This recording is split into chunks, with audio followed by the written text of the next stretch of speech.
Good evening. In a stunning turn of events, Randall Cross, the powerful CEO of Cross Industries, was arrested live on national television just moments ago. This comes amidst weeks of bombshell whistleblower leaks exposing widespread corruption, bribery, and even allegations of attempted murder within his empire. The city holds its breath as a dynasty crumbles.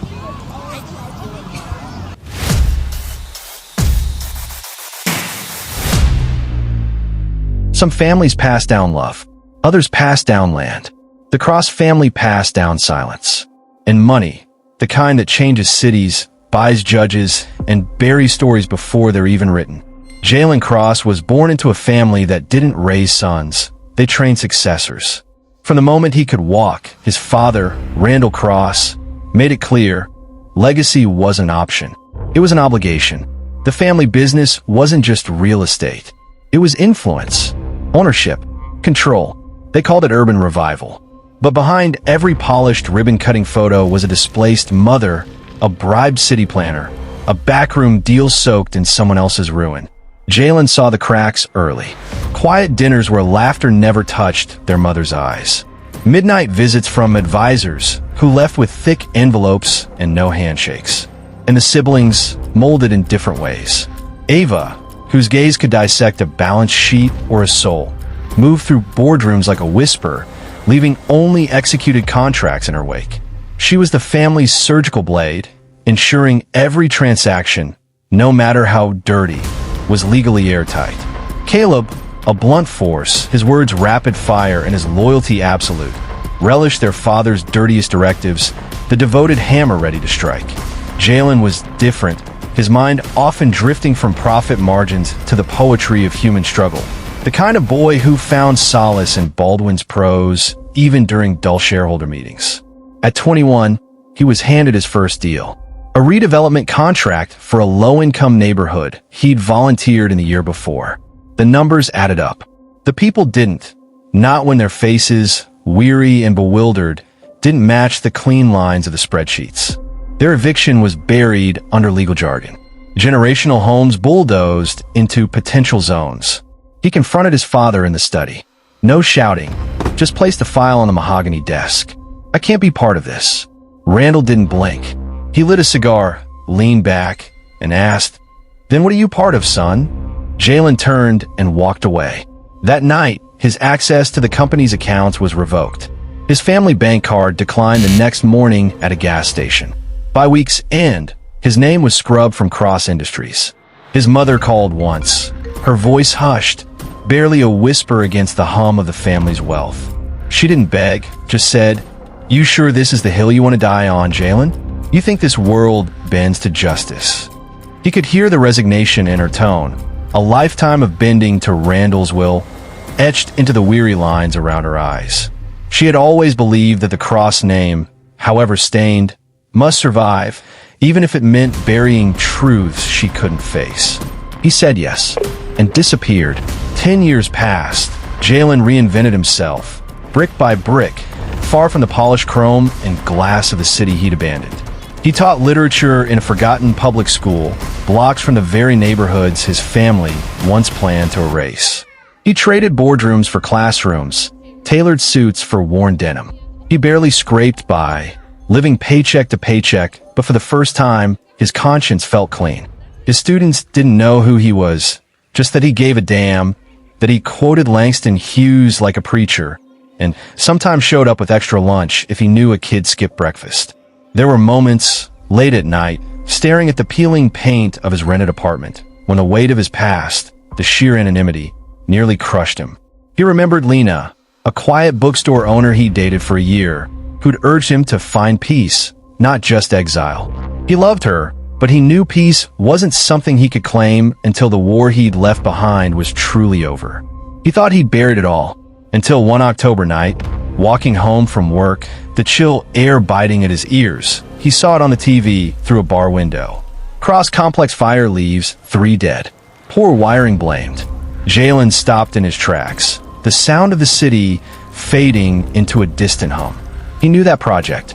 It was one of the files he'd refused to sign, the same one they replaced him on, the same one that had undoubtedly been greenlit by Caleb, or perhaps even Ava in his absence. He didn't cry. He didn't scream.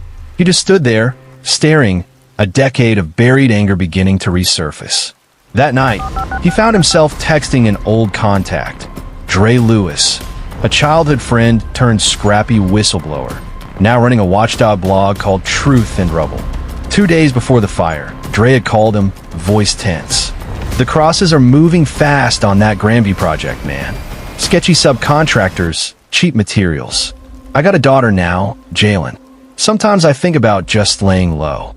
Jalen had tried to reassure him, telling him to be careful, unaware how prophetic his words would be.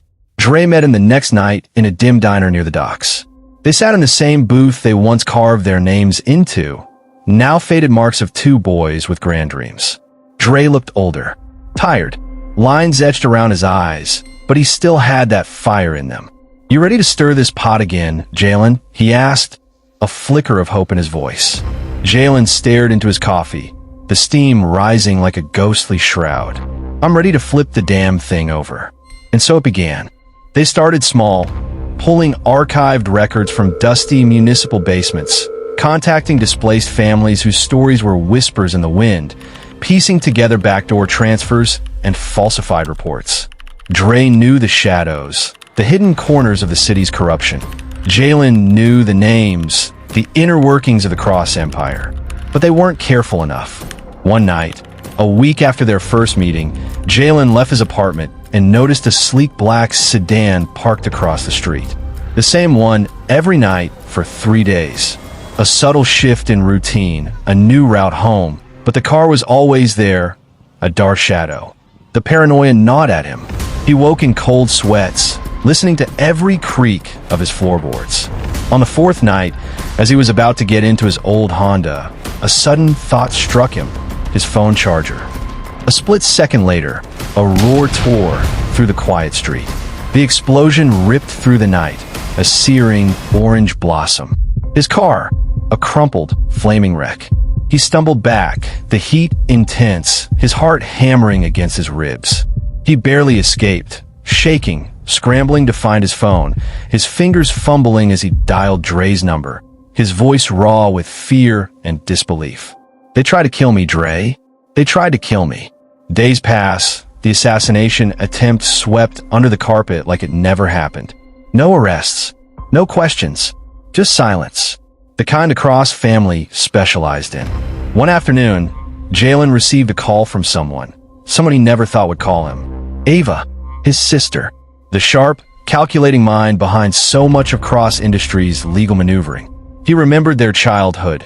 Ava always one step ahead, building intricate forts in the living room, designing complex escape routes from imaginary monsters.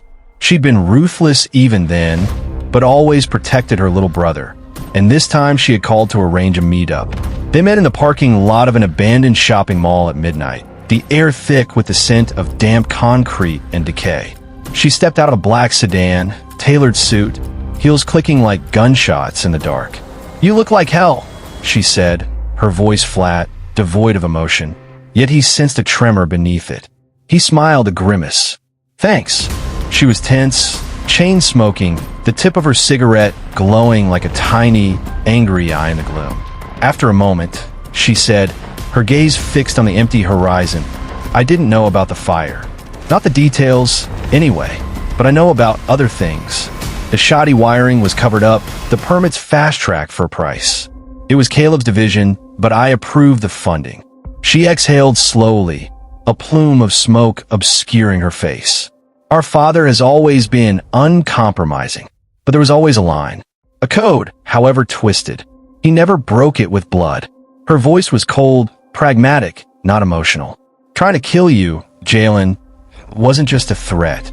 It was a failure of control, a sign of his unraveling, threatening to take us all with him." She paused, then added, almost as an afterthought, "Mother called me. After the explosion, she was rattled. So it was time for someone to finally do what's right." The words were heavy with implication. "What things?" She reached into her coat and handed him a flash drive, cool and metallic against his palm. "Financial trails, permits, emails, coded reports, everything. the dirty money, the shell companies, the whole tangled web. Why now, Ava? After all this time? She looked away, exhaling a plume of smoke. Because you were right, all along. And because our father just tried to kill his own son. That changes things. He crossed a line he can't uncross. He saw a flash of fear and something else, a flicker of the old Ava, the protective sister. He wondered if their mother had reached out to her, too, after hearing about the explosion, urging her to action. They sat in silence, the weight of their family's crumbling empire settling between them. Then she added, her voice hardening, "If this goes public, Jalen, I want protection. I give you this, you don't throw me to the wolves." Jalen nodded, to drive a heavy weight in his hand. But something inside him shifted. She was his sister, yes, but she was also the pen that had signed the ruin of hundreds, the architect of countless displacements. Could he truly forgive her? Could he trust her? Still, he took the drive. For more interesting stories, please support us by tapping the like, subscribe, and comment button.